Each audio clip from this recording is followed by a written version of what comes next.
Welcome back to Say No To Lashon Hara, day 39.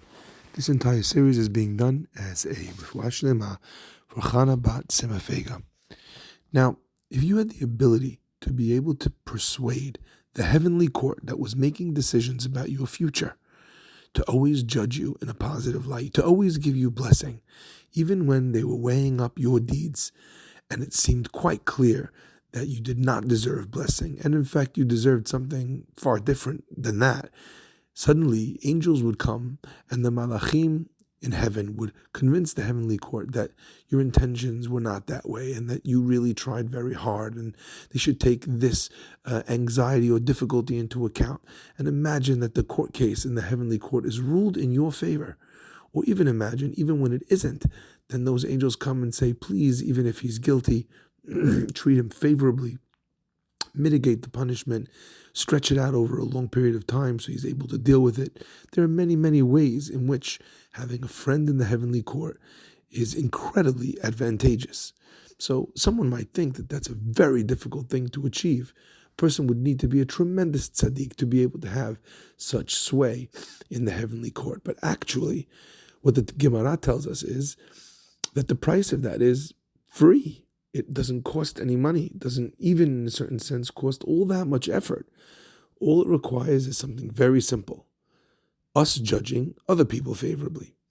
When a person treats someone else or sees someone else do something that's negative, and they decide in their mind not to judge them, but to maybe perhaps take a more compassionate or understanding perspective on that behavior, then in Shamayim also, in heaven, they look at his negative behaviors and see them in a positive light.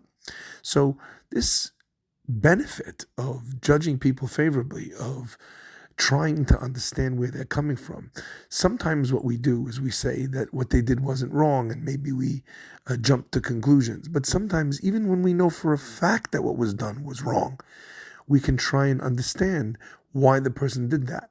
Doing something wrong maliciously without any care, on purpose, is very different than someone maybe not knowing the law or being under tremendous pressure from family obligations or something like that. That mitigates the way you look at that person, even if what they did was wrong. So if a person wants this, you can have it, and it doesn't have to cost you any money. Having said that, leaving aside the reward, let's look at a person's obligations with regards to this incredible mitzvah, b'tzedek tishpot amitecha, which means to judge your neighbor favorably. The halakha tells us that in a scenario where the thing that you saw was ambiguous, so in other words, it could be the person stole money, or it could be it was their own money. Why would you assume that the person is stealing money? There's no reason to think so. In such a case, a person has an obligation to judge favorably. And that, by the way, is true about anybody. So even your average person, a regular guy from down the road, the halakha would be, on such a case, in a easy to judge favorably case, that your obligation is biblical. However, if we took it to one step further, so in other words, where it's obvious that what's going on is negative, there it's a favorable thing. It's a good midah to still judge them favorably if they're an average type of a person. However, if a person is a righteous person, they're a tzaddik, they're a rabbi, and you know that they're God-fearing, that they generally don't behave that way, then not only is there an obligation to judge them favorably when it's easily explainable, but there's an obligation to judge them favorably even when it seems quite clear that this is a negative situation. Why? Because that is in keeping with the person you're trying to see, you're trying to judge. Like the Mishnah says, if you're judging someone favorably, judge the whole person, see the whole person. Now, when a person is judging favorably, of course, that leads the person to have a much easier time when it comes to Lashon Hara. You're not going to speak badly about someone if you didn't think badly about them, right? So imagine, as an example, you're in a scenario and you get a service from someone and you say to yourself, this man is a crook, I can't believe it, what a ganav, what a thief, he tried to provide me this, and I thought I was paying for that. What kind of person does that? Now imagine for 1 second that the mistake was malicious. That makes the guy quite a bad person. He knew you were expecting A, swapped it with B, didn't tell you, even though it's a much cheaper product. However, imagine the scenario a little bit differently. A guy's about to lose his house. He's having a struggle to put food on the table and to pay the mortgage.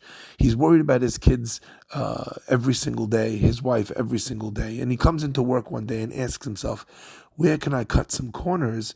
Not illegally, not against halacha, but how can I provide the same chicken dish, perhaps with a little bit of a smaller cost to me?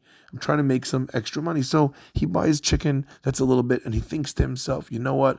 Is there really even a difference? Will the people really even notice? He may not even know that there was a noticeable difference. He was just trying to put food on the table.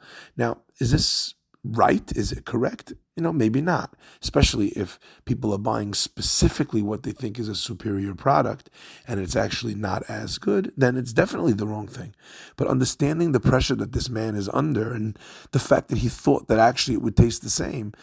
By the way, what would happen if you told him, I know you're trying to cut costs and maybe times are difficult, but, there's a noticeable difference. It doesn't taste as good. And I just thought I would let you know because I don't want you to lose customers. That's a very different outcome. And that comes from a very different perspective in the first place. So when we judge other people favorably, we receive tremendous reward in the heavens, in the world to come, in the future, but also with regards to the decisions that they are making about us in Shamayim, in the present moment, we come out ahead. Not only that, you live your life with less cynicism and less anxiety and less anger.